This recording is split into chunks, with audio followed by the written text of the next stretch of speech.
Hey there! So apparently a lot of you really enjoyed the recent video I made talking about the counterbalance weapon mod in D2 and how it works. In the wake of that video, I surprisingly got a whole bunch of requests asking me to talk about the targeting adjuster weapon mod as well. I found that surprising because I didn't really think there were any secrets to the targeting adjuster mod, no tricks to how it worked. But then again, is anything really straightforward in Destiny? There is always going to be questions, I guess. I'm sure after today's video, there might be even more requests coming at me for other weapon mods or just weapon perks in general, and you know what? I'm fine with that. Hit me with all you've got. Give me any requests that you might have down below in the comment section. Today, let's take a look at the targeting adjuster mod and talk about how it works, both on controller and on mouse and keyboard. And I hope that actually answers more than one question, because every now and then I actually do get people asking me, hey, does targeting adjuster actually do anything for players on PC? Well, let's get to it. Targeting adjuster is one of the few go-to weapon mods that players can pretty easily rely on in D2.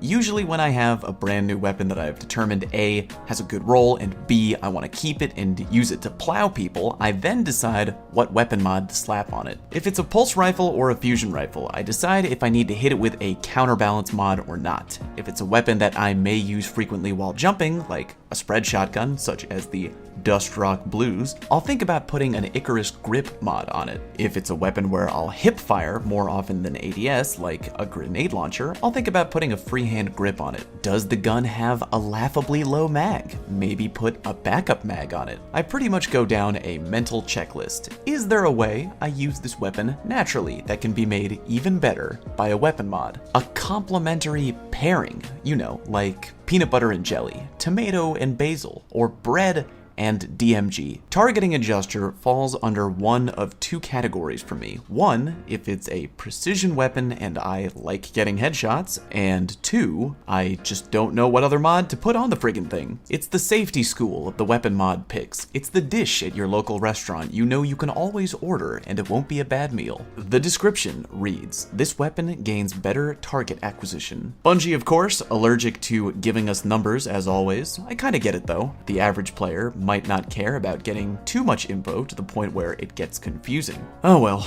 not everyone in the community is a number-hungry weirdo like me. And you, to an extent, if you're on this channel. Anyway, according to my good friend Mercules, who if you don't know who that is by now, shame on you, as well as many other verified D2 data miners have confirmed that targeting adjuster gives you +5 aim assist on any weapon you put it on. Now, here is where things get interesting. I know, aim assist is sort of a word that a lot of people in the community know, but some folks might not understand completely. And hey, that's okay. I'm a firm believer of the no stupid questions mindset. I mean, unless it's, do you want ranch or blue cheese with your wings? Because yeah, that's a stupid ass question. The answer is always blue cheese, don't at me. But outside of that, never shame someone for wanting to learn something. What's wrong with you? Aim assist, as far as I know, does two things. One of those things is something you may have heard before. It's commonly referred to as bullet magnetism.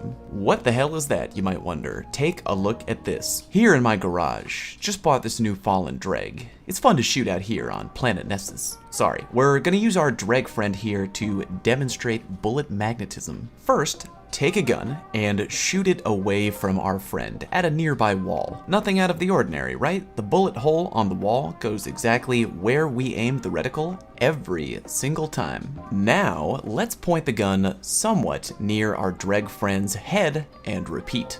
Check that out. This is a good visual example of bullet magnetism. As you can see, the bullets are curving towards the target, like that terrible movie with Angelina Jolie. The closer we get to a target with our crosshair, the more the bullets want to naturally bend towards the target. And of course, if you get really close to the target with your crosshair, the magnetism can get to the point where you're actually hitting the target for damage, even though you aren't exactly hovering over them immediately with your crosshair. And that's the power of bullet magnetism, baby. Much like I mentioned in the counterbalance video, aim assist isn't a stat you can openly view on your weapons in Destiny. You need a third-party app like Dim or Ishtar to view the aim assist on each gun. The higher aim assist you have, the better your bullet magnetism. Another thing that aim assist is responsible for, as far as we know, is reticle stickiness. This is when your crosshair starts to come in contact with an enemy in range, and your reticle kinda gravitates towards them naturally and sticks to them. You see that stickiness? The reticle wants to be on the target. The two of them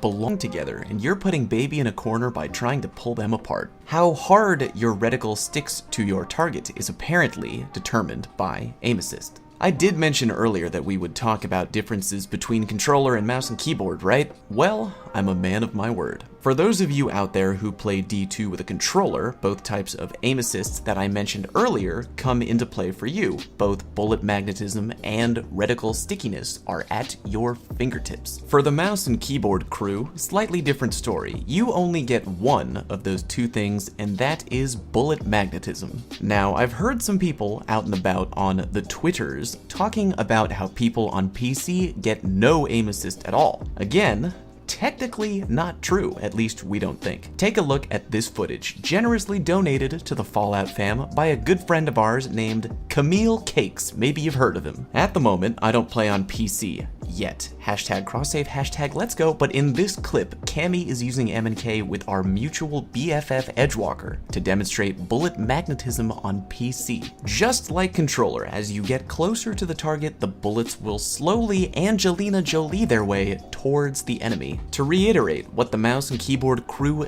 doesn't have access to is reticle stickiness. Shown here, our friend Cammy is slowly pulling his mouse downwards as our friend strafes back and forth across his reticle. Zero stickiness going on there. About as unsticky as a clean kitchen floor covered in lube. By the way, the reason he is pulling his crosshair down very slowly is that you have to have some kind of motion going on to get the reticle stickiness to activate. Jumping ahead, here is that exact same motion done with a controller. Now that's sticky. Spilled honey all over my cotton candy sticky. Jumping back to what fueled this entire discussion, targeting adjuster. What does it do? Gives you a flat +5 bonus to your weapon's aim assist value. If you're on a controller, that means you're gonna get slightly more reticle stickiness and bullet magnetism on your weapon. If you're on a mouse, you just get the extra bullet magnetism. Now, I know what some of you might be thinking, that +5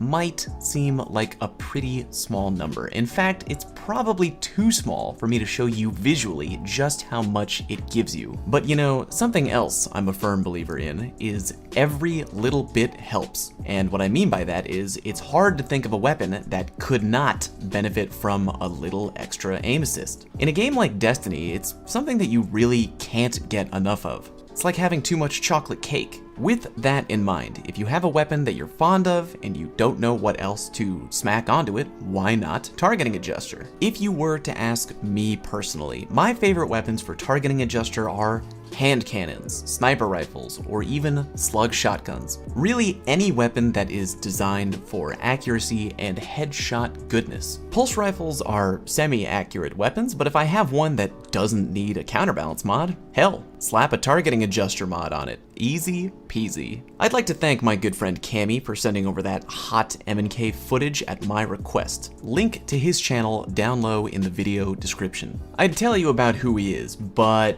I would be surprised if you didn't know who that guy was at this point. I can't wait to join him and a bunch of other people on PC when cross-save drops, but don't worry, I'll still be playing on console too. After all, it's where I do most of my streams and comp carries. Oh, what's that?